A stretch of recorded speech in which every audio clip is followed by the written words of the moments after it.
of the slides, I'm happy to provide them for you. All right, God forbid. Israel after 135 AD.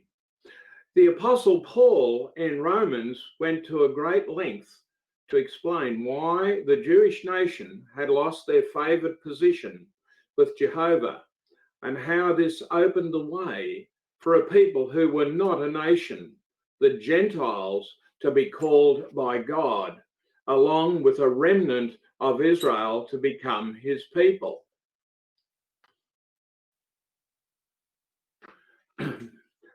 After explaining the reason for them losing their favoured position, Paul goes on to pose the question, did God cast off his people?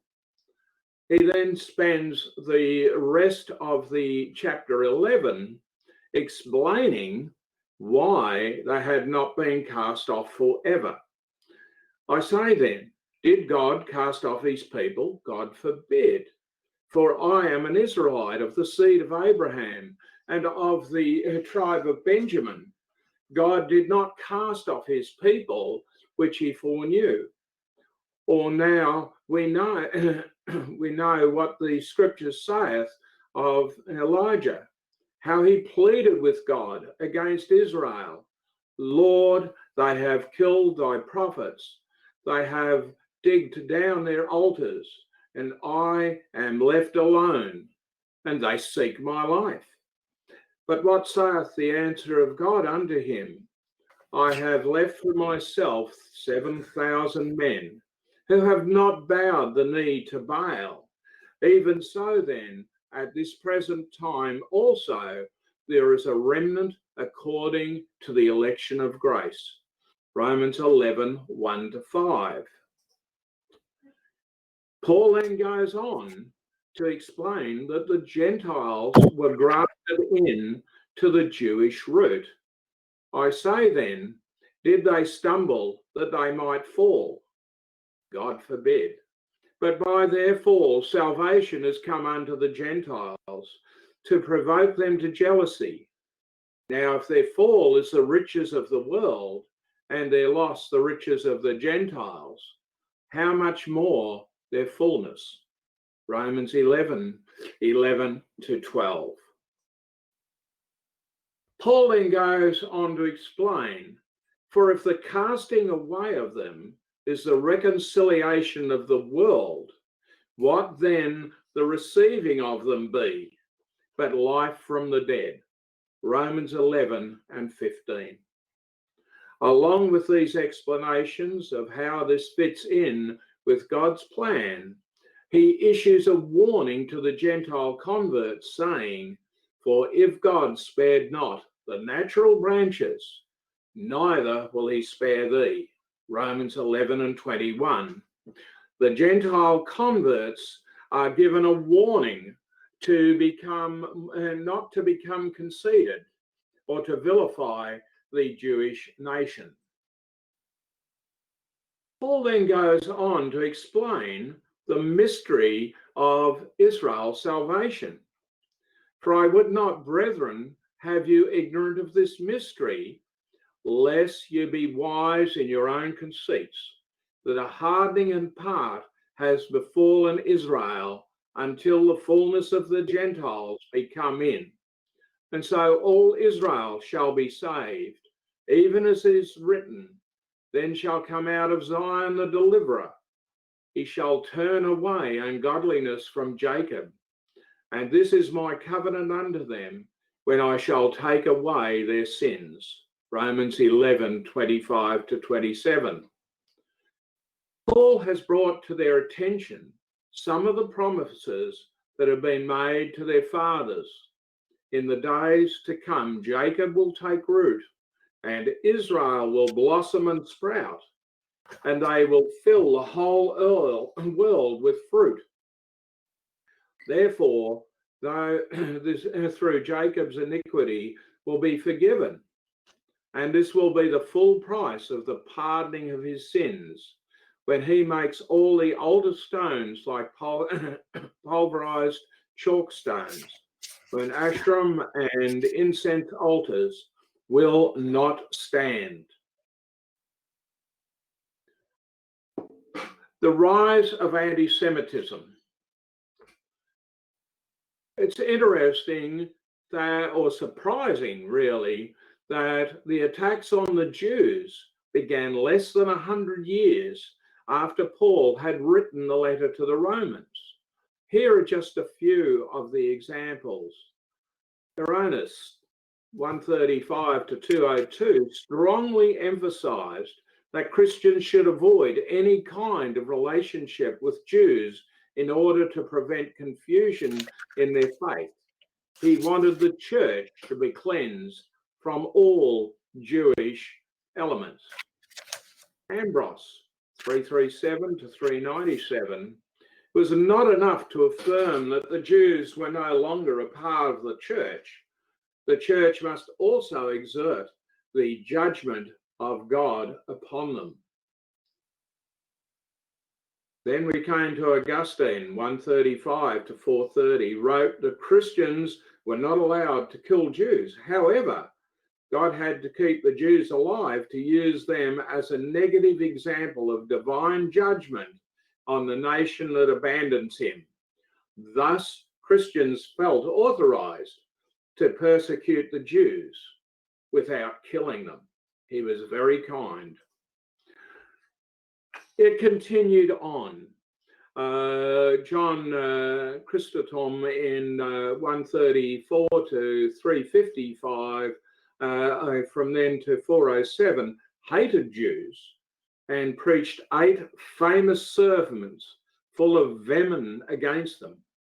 He warned his listeners to have nothing to do with the Jews, neither in their daily contact, nor by visiting their synagogues or participating in religious occasions. For him, it was necessary that Christians avoid any contact with Jews in order to not get infected with the Jewish disease. Although these theologians claim to know the scriptures and the plan of God concerning the role of Jews in God's plan for salvation, they were blinded. Emperor Constantine used the Christian church as a unifying factor for the Roman Empire. In 321 AD, he ordered the date for Easter to be changed so that its relationship to the Passover may be lost.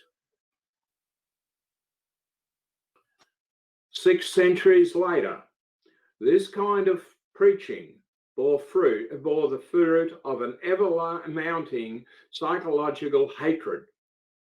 The Crusaders are often remembered in Christendom for their chivalry, faith, and zeal. In reality, many of the Crusaders were cruel men who hated Jews with a passion. In 1000 AD, when the Crusaders first arrived in the Holy Land, there were approximately 300,000 Jewish residents still there.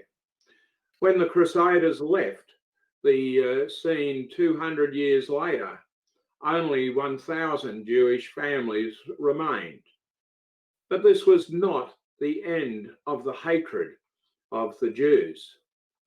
Spain, the Alhambra decree, also known as the Edict of Expulsion, was issued on the 31st of March 1492 by the joint Catholic monarchs, which ordered the expulsion of the practicing Jews from their kingdoms and possessions by the 31st of July of that year, resulting in more than 40,000 being expelled.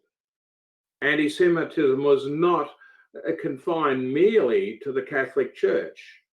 Anti-Semitism is also found in the writings of the Protestant reformers, men who were supposedly cleansed the Roman Church of its corruption and theological errors.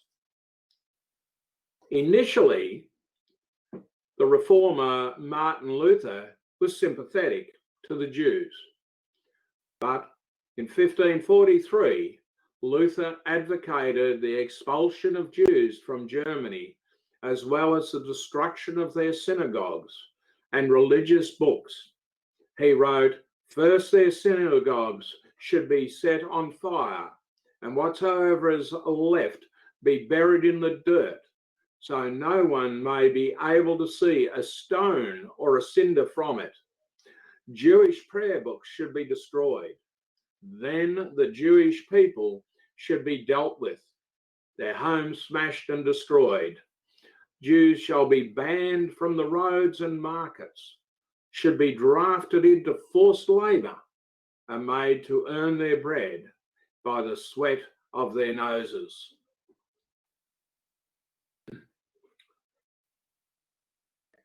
These very words were used by the Nazis when they came into power.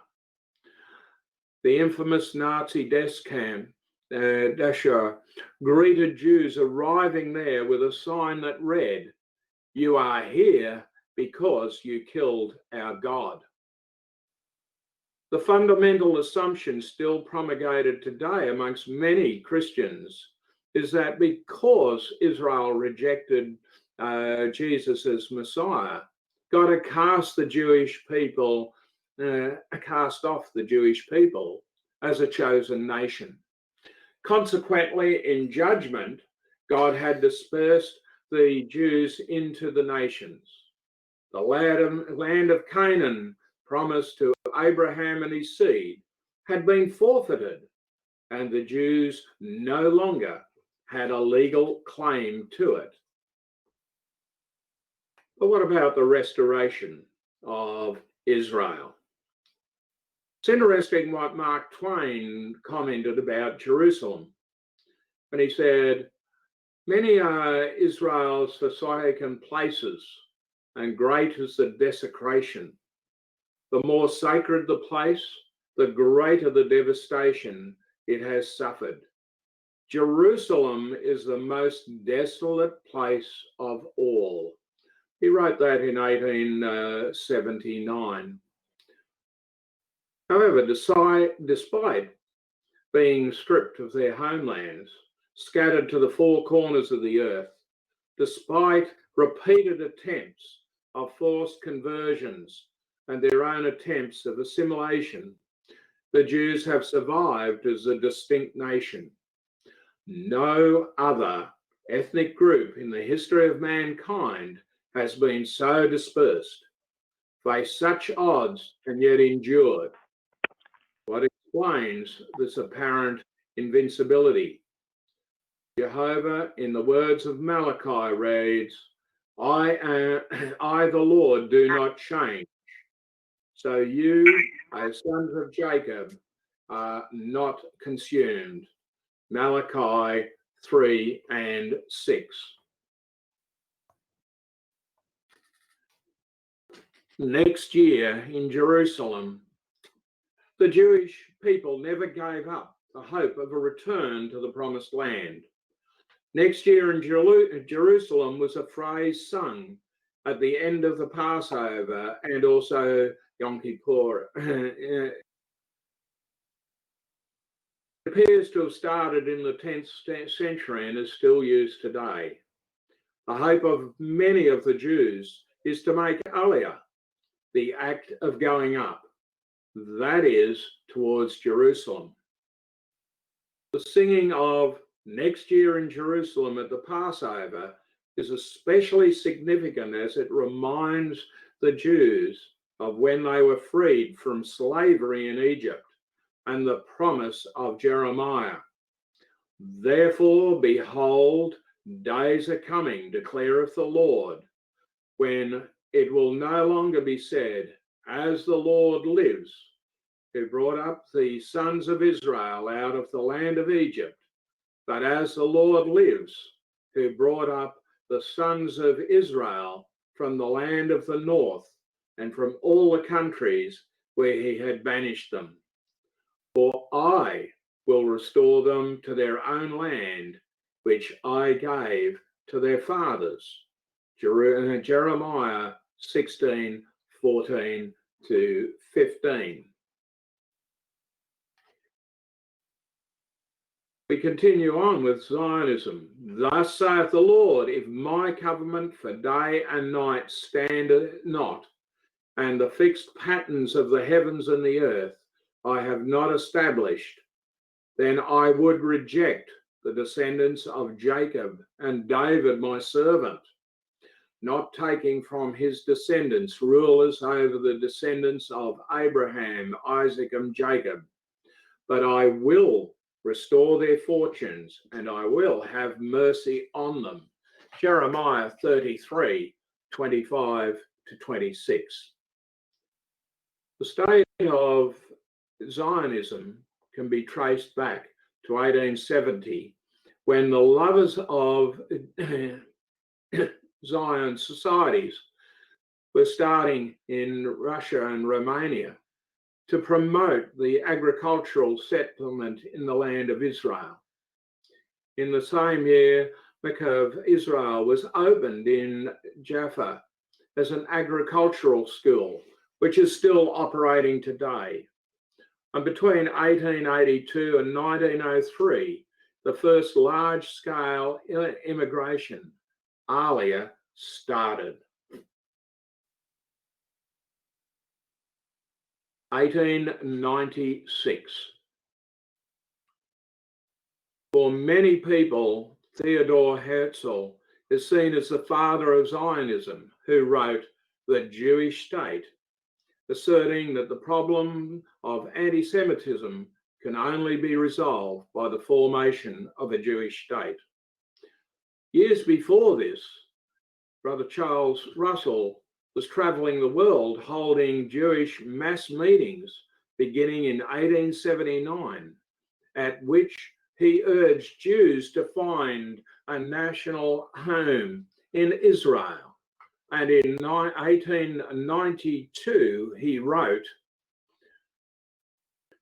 there are now in the world more than 10,000 Jews, about 3/4 of whom are in Russia, Poland, and the Balkan states, and Turkey. If the movement towards Palestine should get the impulse that Herschen Committee is able to give it, an imaginative person could conceive of the country doubling or tripling its Jewish population before the end of the century. Zion's Watchtower, 1892. The proposition boldly put forward by Pastor Russell contrasted with the position of many Catholic churches at the time, where the feeling was that God's covenant with the Jews had long since ended, and the blessings now belong to the Christians. On October 9, 1910, Pastor Russell gave a talk titled Zionism in Prophecy before an audience of 4,000 Jews at the Hippodrome, New York's largest and finest auditorium at the time. He held similar meetings throughout the US, England, and Europe. Thy Kingdom Come, the volume that we're looking at. In 1891, Brother Russell published the third volume titled Thy Kingdom Come. In the volume, he sets out what he had expected to happen as the world came closer to the setting up of Christ's kingdom. One whole study is devoted to the restoration of Israel. Brother Russell introduces the chapter with the promise to Amos, in that day I will rise up the fallen booth of David and wall up its breaches. I will also rise up its ruins and really build it as in the days of old. Also, I will restore the captivity of my people Israel, and they will rebuild the ruined cities and live in them. They will also plant vineyards and drink their wine, and make gardens and eat their fruit. I will also plant them on their land, and they will not again be rooted out from their land, which I have given them, saith the Lord your God, in Amos 9:11-15. He goes on to point out that although they were dispersed throughout the world, they were not absorbed into the cultures of the nations to which they fled. They maintained many of their religious ways, their language.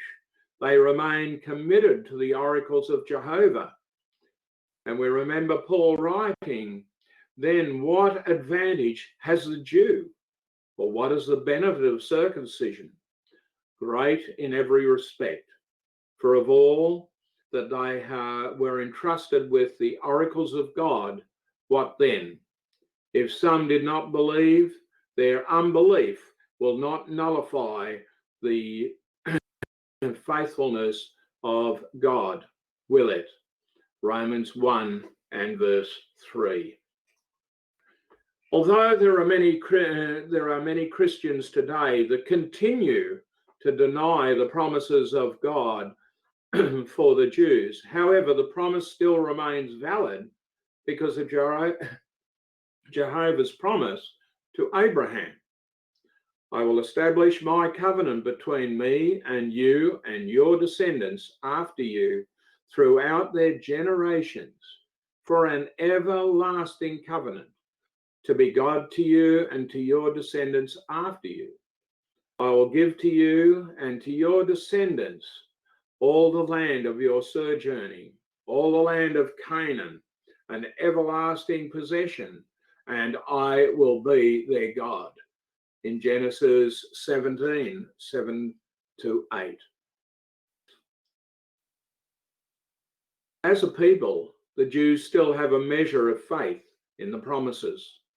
Many, even secular Jews, remember the Passover, remembering when they were rescued from Egypt. The Atonement Day, Yom Kippur, lamented the fact that they have no temple, no high priest, no altars on which to offer sacrifices. They fail to see that these have finished, being replaced by our Lord's memorial, and that the ransom had been paid. They still hold faith in the promises of the coming of the Messiah, although they reject Christ at his first advent. Paul made the following statement about the Jews, but their minds were hardened. For unto this day, at the reading of the Old Covenant, some veils remain unlifted because it is removed in Christ. 2 Corinthians 3:14. And this statement remains true to today. The promise of the end of Gentile rule, Brother Russell saw, had a marked beginning in the year 1878 as a result of the Berlin Congress of Nations. The chief figure at that conference was Lord Beaconsfield, Benjamin Disraeli, Prime Minister of the United Kingdom. The Jews now enjoyed greater privileges in the land of their fathers than they had been accorded for centuries. They were no longer merely dogs to the insolent Turks. He saw 1914 as a pivotal moment in God's plan.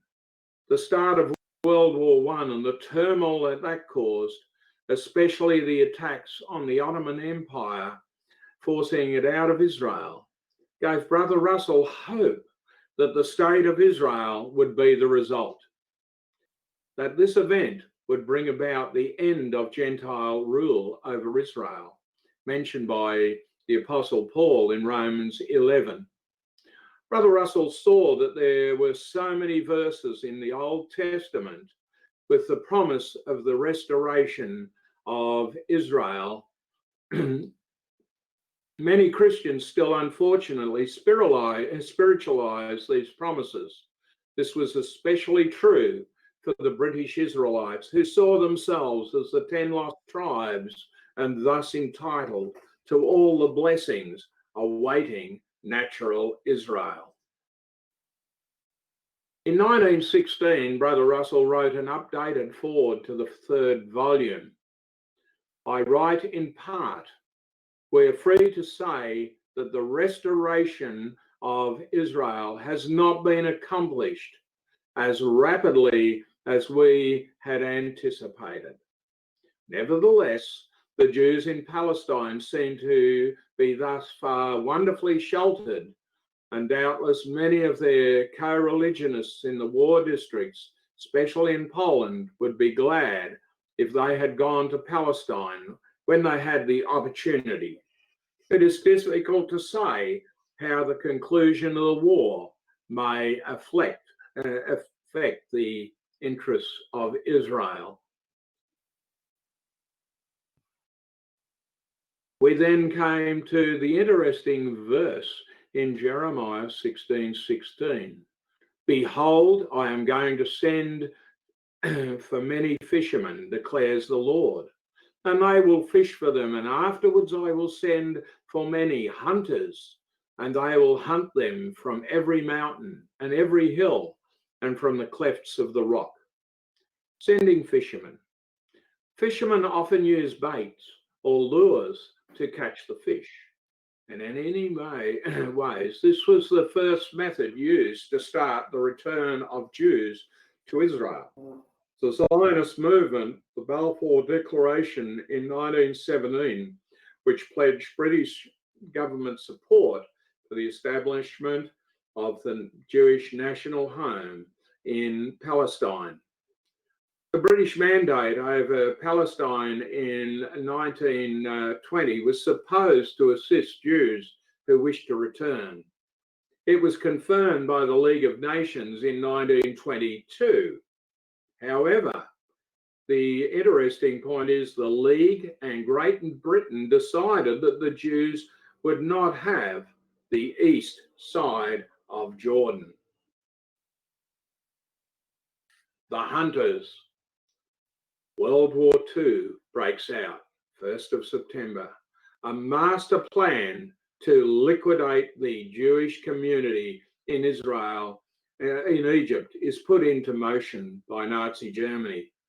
Some 6 million Jews, including 1.5 million children, are murdered by the Nazis between 1939 and 1945. Jews are hunted from every country in the world by anti-Semitic action. This was even prevalent while the Jews were being killed at death camps. So those that fled were denied entry to the US and Canada, being turned back to Europe and the death camps.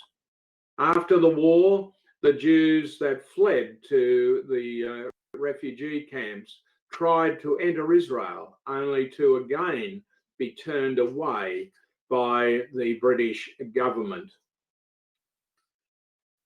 1948. Finally, the British king's rule over Israel comes to an end. The state of Israel is proclaimed on the 14th of May by David Ben-Gurion, hours before the British mandate is due to end on the 15th of May. War of Independence began the next day. The armies of Egypt, Syria, Jordan, and Lebanon, and a contingent from Iraq attacked the new state. In 15 months of intermittent fighting, all the invaders are repulsed.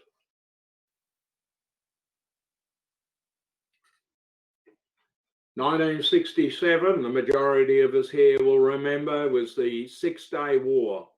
It ran from the 6th to the 11th of June. Jerusalem is liberated The Golan Heights are taken by Israel from after fierce fighting against attacking Syrian forces. Judea, Samaria, Gaza, and the Sinai Peninsula come under Israeli control. Jerusalem is officially united. Israel still does not have the land as promised to Abraham. The total restoration of Israel. Jehovah has given this promise to Israel. For Zion's sake, I will not keep silent, and for Jerusalem's sake, I will not keep quiet, until her righteousness goes forth like a brightness, and her salvation like a torch that is burning. The nations will see your righteousness, and all kings your glory, and you will be called by a new name, which the mouth of the Lord will designate. You will also be a crown of beauty in the hand of the Lord, and a royal diadem in the hand of your God. It'll no longer be said to you, forsaken, nor to your land that it may be said desolate, but you will be called my delight in her, and your land married, for the Lord delights in you, and to him your land will be married. That's Isaiah 62, 1-4. On this mountain, he will swallow up the coverings that is, which is over all the people, even the veil which is stretched over all the nations. He will swallow up death for all time, and the Lord God will wipe away tears from all faces, and he will remove the reproach of his people from all the earth. For the Lord has spoken, and it will be said in that day, behold, this is our God, from whom we have been waiting that he might save us. This is the Lord, from whom we have waited. Let us rejoice and be glad in his salvation. Isaiah 25, 7-9. We watch and we wait for the full restoration of the land of Israel and for their acceptance of Christ as their head. May God add his blessing. And a beautiful verse. The wilderness and the dry land shall be glad, and the desert shall rejoice and blossom as the rose. Thank you, Brother Adam.